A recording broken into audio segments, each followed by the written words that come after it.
രാഷ്ട്രീയ വിമർശനങ്ങൾക്കിടയിലും കേരളത്തിനായി കേന്ദ്രത്തിന്റെ വമ്പൻ പ്രഖ്യാപനങ്ങൾ ഉണ്ടായിട്ടില്ല എന്നുള്ളതും ശ്രദ്ധേയമാണ്. CV പ്രസാദും ആദിൽ പാലോടും വിവരങ്ങളുമായി.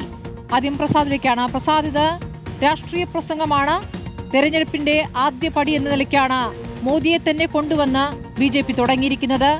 എങ്ങനെയാണ് ഗുജറാത്ത് പിടിച്ചത്, അതുപോലെ കേരളവും പിടിക്കുമെന്ന് വിശദീകരിക്കുന്നുണ്ട് അദ്ദേഹം. അതിനുശേഷം LDFനെയും UDFനെയും വിമർശിക്കുമ്പോൾ കോൺഗ്രസിന് ഒരു പ്രത്യേക പദം ഉപയോഗിച്ചിട്ടാണ് അദ്ദേഹം വിമർശിച്ചിരിക്കുന്നത്. MMC എന്നാണ് വിളിച്ചിരിക്കുന്നത്. മുസ്ലിം ലീഗിനെ വർഗീയ പാർട്ടിയായി കാണുന്നു. കോൺഗ്രസ് അതിനേക്കാൾ വലിയ വർഗീയ പാർട്ടിയാണെന്ന് പറയുന്നു. മാവോവാദികൾ കൂടിയാണ് കോൺഗ്രസ് എന്നാണ് പറഞ്ഞിരിക്കുന്നത്. ഈ വിമർശനങ്ങളെ എങ്ങനെയാണ് കാണുന്നത് പ്രസാദ്? അശ്വതി, ഒരു നഗരത്തിൽ നിന്ന് തുടങ്ങി കേരളം ആകെ വ്യാപിപ്പിക്കുമെന്ന ആത്മവിശ്വാസമായിരുന്നു പ്രധാനമന്ത്രി നരേന്ദ്രമോദിയുടെ പ്രസംഗത്തിലുടനീളം ഉണ്ടായത്. ഉത്തരേന്ത്യയിൽ എങ്ങനെയാണോ പടർന്നു പന്തലിച്ചത് അതുപോലെ കേരളത്തിൽ പടർന്നു പന്തലിക്കും എന്നായിരുന്നു പ്രസംഗത്തിലുടനീളം ഉണ്ടായിരുന്നത്. പക്ഷേ തിരുവനന്തപുരം നഗരം പ്രതീക്ഷിച്ചതുപോലെ, കേരളത്തിലെ BJP പ്രവർത്തകർ പ്രതീക്ഷിച്ചതുപോലെ ഒരു വികസന നയരേഖ ഇന്നുണ്ടാകും എന്നുള്ളതാണ് പ്രധാനമായും എല്ലാവരും പ്രതീക്ഷിച്ചിരുന്നതെങ്കിൽ ഇന്ന് അത് പൂർണ്ണമായി ഇല്ലാതെയുള്ള ഒരു രാഷ്ട്രീയ പ്രസംഗം മാത്രമായിരുന്നു ഇന്ന് പ്രധാനമന്ത്രിയുടെ ഭാഗമായി ഉണ്ടായിരുന്നത്. നേരത്തെയുള്ള തെരഞ്ഞെടുപ്പുകളിലെ പൊതുയോഗ പ്രസംഗങ്ങളിൽ നമ്മൾ കേൾക്കുന്നത് എന്താണോ അത് ഒന്നുകൂടി പുതിയ വേർഷനിൽ അവതരിപ്പിച്ചു എന്ന് മാത്രമാണ് ഇന്നത്തെ പ്രസംഗത്തിൽ ഉണ്ടായത്. പക്ഷേ ഇത് നിയമസഭാ തെരഞ്ഞെടുപ്പിന്റെ മുന്നോടിയായുള്ള പരസ്യ പ്രചാരണത്തിന്റെ ഔദ്യോഗിക പ്രചാരണ ഉദ്ഘാടനമായി മാറ്റാൻ BJP പ്രവർത്തകർക്ക് കഴിഞ്ഞു എന്നുള്ളതാണ് ഇതിലെ ഏറ്റവും പ്രധാനപ്പെട്ട കാര്യം. തിരുവനന്തപുരത്ത് സംസ്ഥാനത്ത് ആദ്യമായി ഒരു കോർപ്പറേഷൻ പിടിക്കുന്നു. അത് തിരുവനന്തപുരം കോർപ്പറേഷനാകുന്നു. ആ തിരുവനന്തപുരം കോർപ്പറേഷനിലേക്ക് എത്രയും പെട്ടെന്ന് തന്നെ മോദി എത്തുമെന്ന വാഗ്ദാനം നിറവേറ്റി.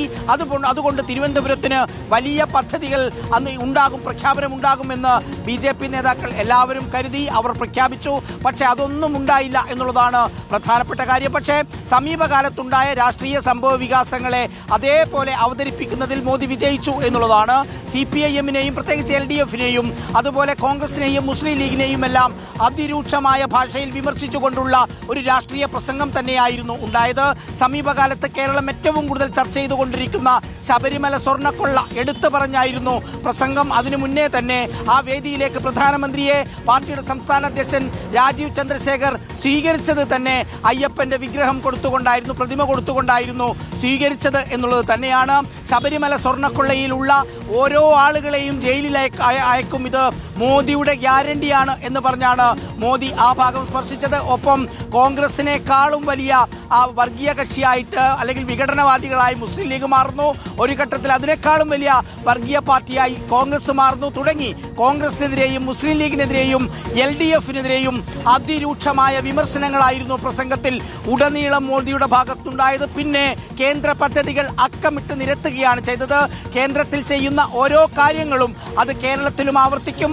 കേരളത്തിൽ എന്തൊക്കെയാണോ ഇവിടുത്തെ ആളുകൾ കട്ടുകൊണ്ടുപോയത് അതെല്ലാം തിരിച്ചു പിടിക്കും കേരളത്തിൽ NDA അധികാരത്തിൽ വന്നാൽ എന്നാണ് മോദി പ്രസംഗിച്ചത്. ശരി.